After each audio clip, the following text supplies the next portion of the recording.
Have you ever noticed how people love to tell stories about the good decisions that they've made? I mean, we're a little like that too, aren't we? Oh, I invested early. Or, oh, I bought just the right house at just the right time. It was a buyer's market. Or I married the perfect person. In truth, nobody ever brags about the bad ones. We never hear, oh, let me tell you about that time I definitely shouldn't have bought that jet ski. Or let me tell you about how I blew up my family by making horrible decisions in my marriage. It was epic. No, we just don't hear stuff like that. At the same time, growing up in South Africa, I noticed people love talking about their legacy, only to find out that their legacy was just having a really good braai recipe or barbecue recipe for our international viewers. Now, that's not a bad story, but we can aim a little higher, right? What about the stories of decisions that we regret? Those are the ones that we like to kind of sweep under the carpet and pretend don't really exist. Now, we all have stories that we wish we could erase. Decisions we made in the heat of the moment. It's ultimately universal. Whether you said yes to free money on a brand new credit card that ended up not being all that free after all, or eating that petrol station pie early on a Sunday evening, which should be an extreme sport all on its own. But every decision that we make is shaping our life's story. We all write the story of our lives, one decision at a time. Now, in this series, we're trying to draw the connection between asking good questions and making better decisions, and ultimately then living with fewer regrets. We're essentially pointing out that if you are willing to ask some good questions, answer them honestly, and act courageously, we will live lives of better decisions and fewer regrets.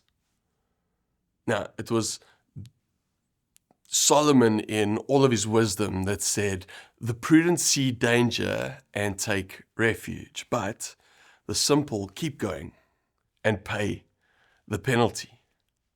Now, last week we spoke through the integrity question, that question of, am I being honest with myself really? And this week, we're going to be speaking into the legacy question. But in order to do that, what is a legacy? In simple terms, a legacy is passed from one generation to the next and often refers to gifts of money or property. However, leaving a personal legacy involves more than the financial assets that you would bestow on the younger generation. A lasting legacy is all about the actions you take during your life and the way that those actions affect how people remember you.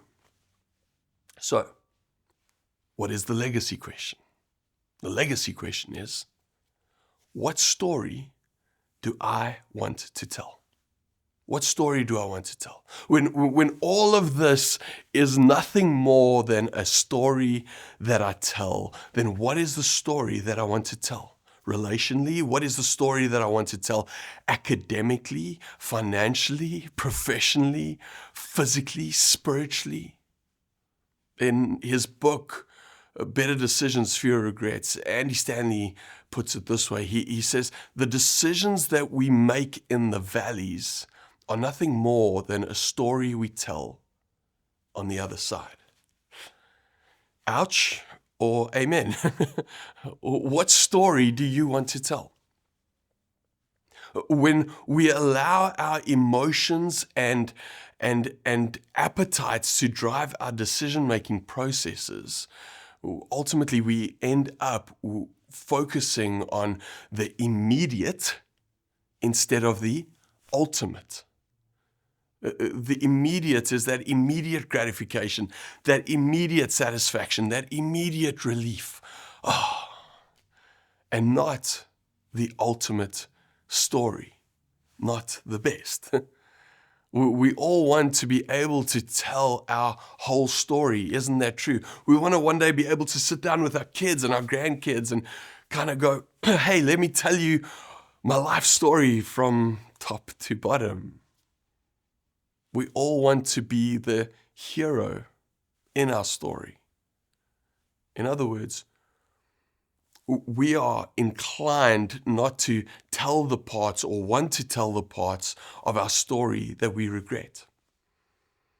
How do we get to that regret? Well, ultimately, we allow our emotions and our appetites to drive the decisions that lead us to, and if you're honest with yourself, that lead you to eating it, drinking it, smoking it, crashing it, dating it, divorcing it, moving in with it, buying it. In short, swiping right when you should have swiped left for our internet dating generation.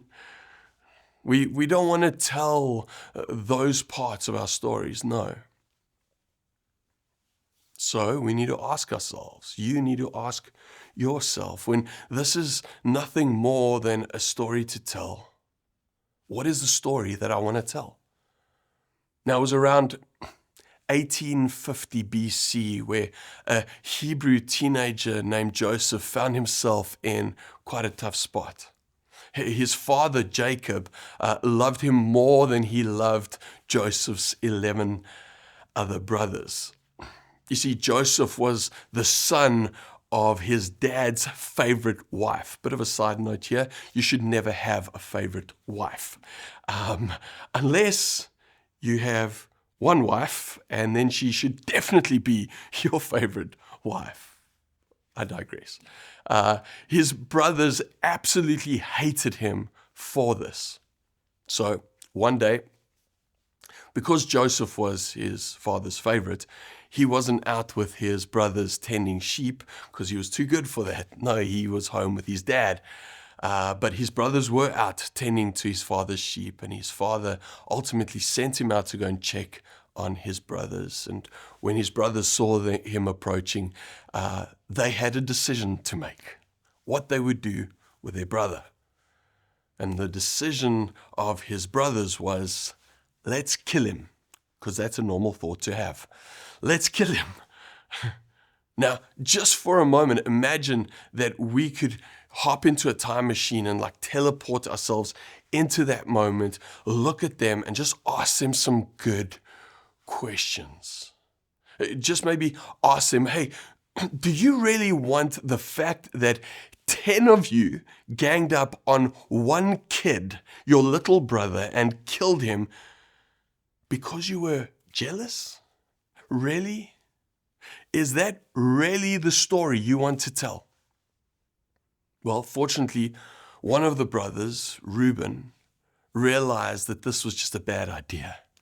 And he was able to convince all his brothers to not kill his brother Joseph, but to sell Joseph instead. Now, secretly, he wanted to rescue his brother when his other brothers weren't watching and get him to his dad so he could be safe. But he was clearly sleeping on the job because his brothers sold Joseph off into the slave trade when he wasn't watching. Now, in reality, there's normally a Reuben in the room, and I want to say find the Reuben, listen to him or her, and if they don't exist, be the Reuben in the room. But ultimately they sell Joseph off, and they make a decision that will cause them to live with a lie for most of their lives. I think there's something for you and I to just take out of that within itself.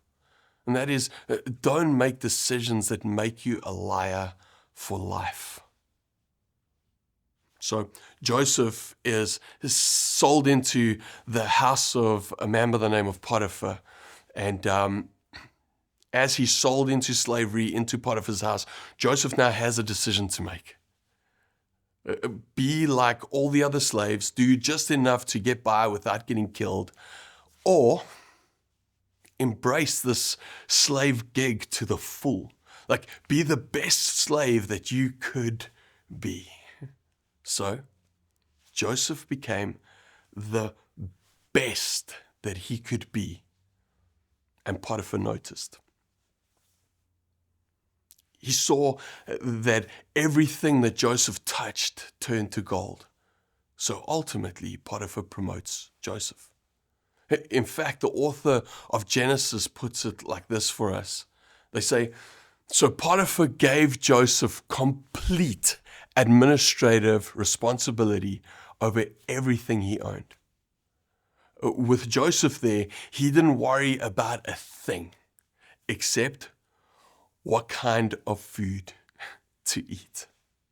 Thanks to Joseph's decision to be all in, to be the best that he possibly could be, Joseph ends up running Potiphar's entire household to the point where Potiphar doesn't have to worry about a thing, only walking to the fridge and choosing what to eat. Now that's a story worth telling. Hey, I was kidnapped and sold into slavery. I was a victim, but I didn't live as a victim. I decided not to live like a victim. I decided to trust God and do the best I could with what I had in my hands. And that was the story that Joseph opted for. But then Joseph's story intersected with someone else's story, Mrs. Potiphar. And again, the author of the book of Genesis says this about Joseph. They say, Joseph was a very handsome and well-built young man. And Mrs. Potiphar noticed. And she kept propositioning Joseph to come and have sex with her. He, in that moment, had a decision to make. I can sleep with my master's wife, or I can say no. Which story would I rather tell? A God-honoring story, or a story of an adulterous relationship with my boss's wife? Which story am I going to tell? So Joseph stands before Potiphar's wife and he tells her his story. Hey, my brother sold me into slavery. Your husband bought me and has shown me such kindness. He's promoted me. Because of the hard work that I've done, he ultimately gave me charge over everything in his household except you. And I want to honor him for that. And I want to honor that. And Mrs. Potiphar realized what a wonderful young man he was, and she gave him a big hug and a food parcel and sent him on his way. Heck no, she didn't do that. She accused him of raping her, and Joseph is imprisoned. We're told this, again, the author of the book of Genesis says this. They say, but the Lord was with Joseph in the prison and showed him his faithful love. The Lord was with Joseph in the prison and showed him his faithful love. Now to you and to me, the Lord being with me looks different in our minds, doesn't it? Hey? It looks less like being falsely accused of rape. It looks less like prison and more like being back home with our loved ones sharing a good meal. How does this line up? But you see, ultimately Joseph was just caught in the wake of others' decisions. His dad's decision to have a favorite wife, his brother's decisions to kill him and then actually just sell him into slavery, and his master's wife to falsely accuse him and have him imprisoned. And even though it didn't appear as though Joseph's decisions had led to good outcomes, the important thing to note here is that God wasn't done. And Joseph's story wasn't over yet.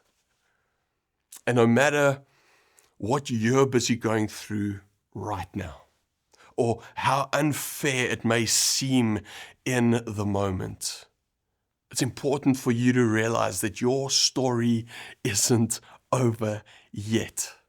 And like Joseph's story, your story is being written one decision at a time. So Joseph is sent to prison at the age of 20. He chooses his story. He chooses to be the best prisoner that he possibly can be. And again, he's noticed by the prison warden and promoted by the prison warden. And then 8 years later, he gets 2 new prison mates, Pharaoh's cupbearer and Pharaoh's cook. And one day, Joseph can see something's not right with them. They're a bit off. So he asks what's wrong. And ultimately, the cupbearer says, hey, I've had this disturbing dream. And Joseph turns to the cupbearer and says, tell me your dream. He says, interpreting dreams is God's business. So tell me your dream. And the cupbearer tells Joseph his dream. And Joseph interprets the dream, and it's a favorable outcome. He ultimately tells him, man, in 3 days, you'll be reinstated in your role as cupbearer for Pharaoh. But Joseph doesn't stop there. He harnesses the moment, and he tells the cupbearer his story again. And then he says to him, hey, when you're back in Pharaoh's courts, remember me. Well, in that moment, the cook gets all excited because there was a favorable outcome. So he's like, hey, do my dream next. And he tells Joseph his dream. And at that point, I'm convinced that Joseph wanted to say to him, yeah, I'm drawing a blank here. Like, I got nothing for you. I'm so sorry. But no, Joseph tells him the truth. He says to him, hey, in 3 days, in 3 days' time, the king's going to execute you. And in 3 days' time, both interpretations came true. The cook was killed. The cupbearer was reinstated. But for 2 years, the cupbearer doesn't remember Joseph until 2 years later, when Pharaoh has 2 disturbing dreams. And in that moment, the cupbearer remembers the young Hebrew man who interpreted his dreams, tells Pharaoh, I have someone who can interpret your dreams for you. Pharaoh calls for Joseph, and after a shower, a shave, and a haircut, Joseph is brought to Pharaoh. And again, Joseph says to Pharaoh, interpreting dreams is God's business. Tell me your dream. And Joseph interprets Pharaoh's dreams. And ultimately he says to him, hey, these dreams are a warning. We're going to have 7 years of plenty, like bumper crops. And then we're going to have 7 years of famine. But again, Joseph doesn't stop there. He harnesses the moment and he says, here's a strategy for you. If I were you, I would appoint somebody wise to administrate this process for you, to ensure that when the years of plenty are over, that there is more than enough for the years of famine. Pharaoh kind of looks around the room and he goes, man, is there anyone as wise as this in all of Egypt? And he sees Joseph and he promotes Joseph, and Joseph goes from prisoner to prime minister in one meeting. That's a pretty good job interview. And with this new title and responsibility, Joseph did what Joseph always did, his best. And 7 years pass, and the plenty is gone, and there's a massive grain shortage. And Joseph's family is feeling it back home. And ultimately, Joseph's father sends his brothers to Egypt to go and buy grain. And his brothers arrive at the grain depot on the very day that the prime minister just happens to arrive to inspect that exact depot. And when they arrive, Joseph recognizes them immediately. And if you haven't read the life account of Joseph, I so want to encourage you, go and read it, found in the book of Genesis. To cut a long story short this morning, Joseph is left with a decision. Which story will I write? Will I write a story of revenge? Or will I write a story of redemption and forgiveness? And so Joseph goes and reveals his identity to his brothers. And we're told that they were terrified. Feels like a bit of an understatement in that moment. Because they assumed that Joseph would decide unto them as they decided unto Joseph. But Joseph had decided years earlier to live a story worth telling. He'd been deciding a good story for 13 years at this point. And he wasn't going to ruin that now with one final revenge chapter. No, he tells them his story. He embraces them, and today we tell a story of redemption, the story Joseph chose to tell. So, in addition to rescuing the nation from a devastating famine, Joseph rescued his brothers and their families from that devastation. He moved them all to Egypt, where they settled permanently as guests and relatives of the prime minister. What good decisions. What a great story. And that's why we're still telling it to this day. Revenge stories, there are plenty of those. It's what we expect. It's when we decide against the grain that we decide a story worth repeating.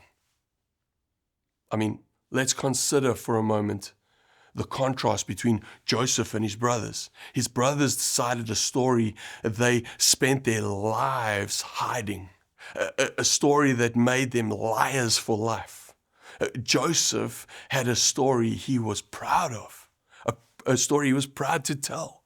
Like Joseph and like his brothers, you and I, man, we're writing our stories one decision at a time. One day at a time. Stop for a moment and just think about the gravity of that for your life, for my life. You're writing the story that is your life every day, one decision at a time. Look at Joseph's story. Joseph had every reason to write a bitter, vengeful story. Kidnapped by his brothers, sold into slavery, framed for a crime he didn't commit, thrown into prison. Yet Joseph constantly chose to write a better story. Why? Because I'm convinced that he kept asking him something along the lines of, what story do I want to tell? When faced with temptation, Joseph chose integrity. When given power, he chose humility. His life reminds us that our decisions today shape the legacy we have tomorrow. So, what do we take from Joseph's story? First thing I hope that we take is, don't ever make decisions that make you a liar for life. And then at the same time, write a story you'll be proud to tell.